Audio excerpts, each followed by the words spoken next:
श्री शिवाय नमस्तुभ्यम। हर हर महादेव। दोस्तों, आप सभी लोग जानते हैं कि आज नवंबर 2025 शनिवार का दिन है। आज के दिन पड़ रही है मार्गशीर्ष महीने की द्वितीय तिथि। जी हाँ, ये वो तिथि है जो मार्गशीर्ष महीने में पड़ने वाली सबसे बड़ी तिथि है। और पूज्य गुरुजी ने कहा है, अगर कभी भी मौका लग जाए और मार्गशीर्ष महीने की द्वितीय तिथि शनिवार को पड़ जाए तो आप लोगों को 7 काली मिर्च वाला जो दाने का जो उपाय है जरूर कर लेना चाहिए। इन दोनों का सहयोग बहुत कम आ पाता है। इसी के साथ गुरुजी ने अपनी शिव पुराण कथा में बताया है, तो आपको इस दिन 7 काली मिर्च के दाने वाला उपाय तो आपको जरूर कर लेना चाहिए, क्योंकि ऐसा दिन साल में सिर्फ एक बार ही आता है। आप सभी लोग जानते हैं शनिवार द्वितीय तिथि का अगर कोई उपाय है तो वह उपाय 7 काली मिर्च के दाने वाला उपाय है। द्वितीय तिथि के दिन शनिवार पड़ जाए तो आपको 7 काली मिर्च के दाने वाला उपाय जरूर कर लेना है। तो दोस्तों, आखिरी मौका है 22 नवम्बर 2025, ये द्वितीय तिथि है। इस दिन आपको ये उपाय जरूर कर लेना चाहिए। भले आपने पूरे महीने कोई उपाय ना किया हो, आप सभी मार्गशीर्ष की इस द्वितीय तिथि को इस उपाय को कर लें। इस उपाय को करने के बाद आपको ऐसा फल मिलेगा, आपने ऐसी कल्पना भी नहीं की होगी। उपाय पंडित जी ने अभी जल्द ही शिव महापुराण की कथा में बताया है। शनिवार द्वितीय तिथि के दिन ये उपाय इतना खास होता है। देखा गया है बड़े बड़े पूजा पाठ और अनुष्ठान से जो मनोकामनाएं पूर्ण नहीं होती, वही मार्गशीर्ष महीने के शनिवार की द्वितीय तिथि के दिन छोटा सा उपाय कर लेने से आपकी मनोकामना पूर्ण हो जाती है। बहुत सारे लोगों ने इस उपाय को किया भी होगा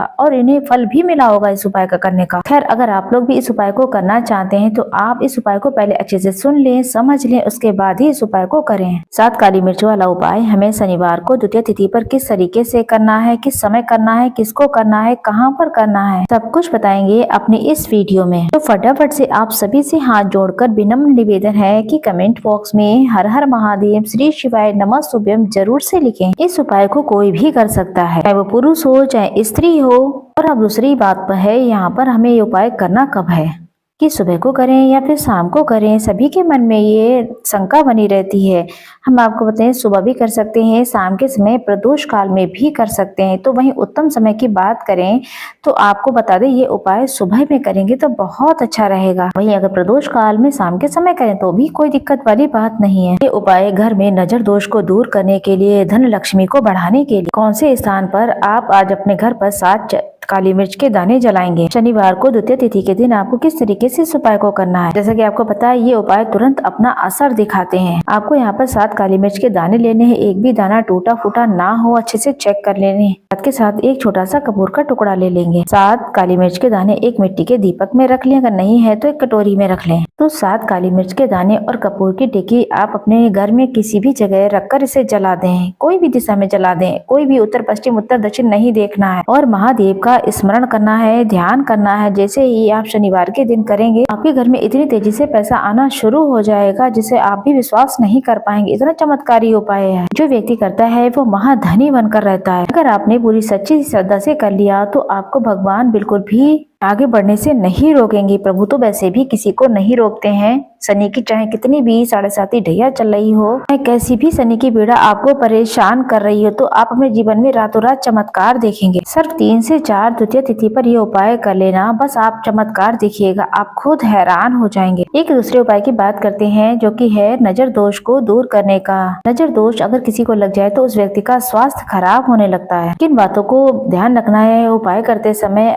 शनिवार शनि देव का दिन है, ये न्याय के देवता हैं, कर्मों का फल देते हैं। और द्वितीय तिथि माता लक्ष्मी के आगमन की तिथि मानी गई है। जब ये दोनों एक साथ होते हैं तो एक ऐसा योग बनता है, शनि देव बाधाओं को हटाते हैं, माता लक्ष्मी सुख समृद्धि को प्रवेश कराती हैं। भक्तों, ये वही दिन है जहाँ पर आपका रुका हुआ धन आपके पास आ जाएगा, घर में पैसा टिक सकता है, रिश्तों में मिठास आ सकती है। तो आइए जानते हैं करना क्या है। मात्र तुलसी से बनी हुई लकड़ी का एक दीपक बनाएं और 11 चावल के दाने लेने और एक चुटकी हल्दी, ये तीनों चीजें लेनी है आपको। ये बहुत सामान्य है लेकिन है बहुत शक्तिशाली चीजें। इन तीनों चीजों को बहुत ही सच्चे मन से श्रद्धा के साथ में अगर मंदिर में शिव जी के प्रवेश करके ये इन चीजों का प्रयोग किया जाता है तो ये उपाय अलौकिक परिणाम देते हैं। देखिए, तुलसी की लकड़ी का दीपक, 11 चावल के दाने और एक चुटकी हल्दी। आपको पता है तुलसी माता का वर्णन जो है शास्त्रों में बहुत ही पवित्र माना गया है। तुलसी के बिना कैसे पूजन कोई पूरा होगा। तभी हमें पता है कि तुलसी जी शिव जी को अर्पित नहीं की जाती है। तुलसी की लकड़ी लकड़ी का उपयोग जब दीपक के रूप में किया जाता है तो ये विशेष तरीके की ऊर्जा उत्पन्न करता है। आपको पता है जब 11 चावल के दाने शिवलिंग पर अर्पित किए जाते हैं तो ये 11 इंद्रियों का शुद्धिकरण और नियंत्रण करता है। मात्र एक चुटकी हल्दी जो कि माता भगवती को बहुत प्रिय है। शास्त्रों में कहा गया है जहाँ पर हल्दी का प्रयोग होता है वहाँ पर माता लक्ष्मी का वास होता है। जब हल्दी का प्रयोग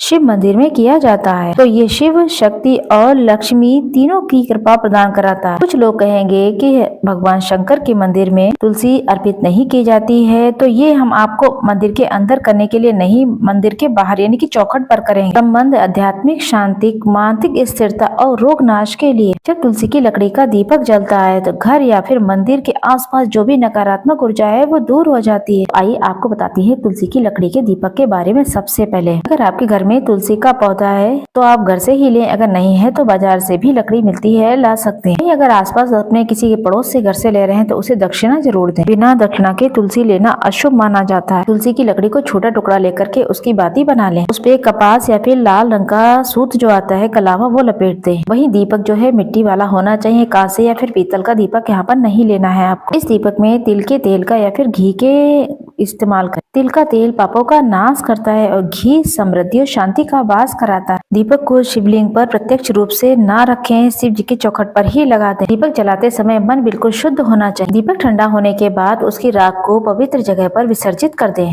जैसे ही तुलसी की लकड़ी का दीपक जलता है वैसे ही साधक को अलग ही अनुभूति होती है, मन में शांति आ जाती है। आंखें बंद करके जब दीपक की लौ के सामने बैठते हैं तो लौ सीधा जो है सीधे आत्मा से संवाद कर रही है। ये सीधी लौ जो है भगवान शिव के आशीर्वाद का प्रतीक बन जाती है। अब यहाँ पर हम बात करेंगे 11 चावल के दानों के उपाय के बारे में। 11 चावल के दानों का धार्मिक महत्व माना गया है। जब भक्त शिव जी को चावल अर्पित करता है तब वो केवल एक दाना नहीं चढ़ाता है बल्कि अपनी आत्मा और अपने जीवन का समर्पण कर रहा है। सबसे महत्वपूर्ण बात यह है कि आखिरकार 11 चावल के दाने ही शास्त्रों में कहा गया है कि मनुष्य के शरीर में 11 इंद्रियां होती हैं। जब भक्त 11 चावल के दाने शिव जी को अर्पित करता है तो वह अपनी 11 इंद्रियों को भगवान को समर्पित कर देता है। चावल चढ़ाते समय इस बात का ध्यान रखें कि टूटे और खंडित चावल नहीं होने चाहिए। सबसे पहले शिवलिंग पर जो है गंगा जल चढ़ाएं, नमः शिवाय या श्री शिवाय नमस्तुभ्यम का जाप करते रहे। सबसे पहले चावल का दाना गणेश जी के स्थान पर अर्पित करें। इसके बाद बचे हुए दानों को एक एक करके शिवलिंग पर अर्पित कर दें। हर दाना चढ़ाते समय आप अपने मन से जो भी दिक्कत परेशानी है बोलते जाएं कि हे प्रभु, हे शिव, हमारे जीवन से रोग दूर करो। दूसरा दाना है महादेव, मेरे घर में सुख समृद्धि। तीसरा दाना है भोलेनाथ, मेरी संतान की रक्षा करो। चौथा दाना मेरे व्यवसाय नौकरी में सफलता दो और पांचवा दाना मेरे परिवार में एकता बनी रहे। इसी तरीके से हर दाने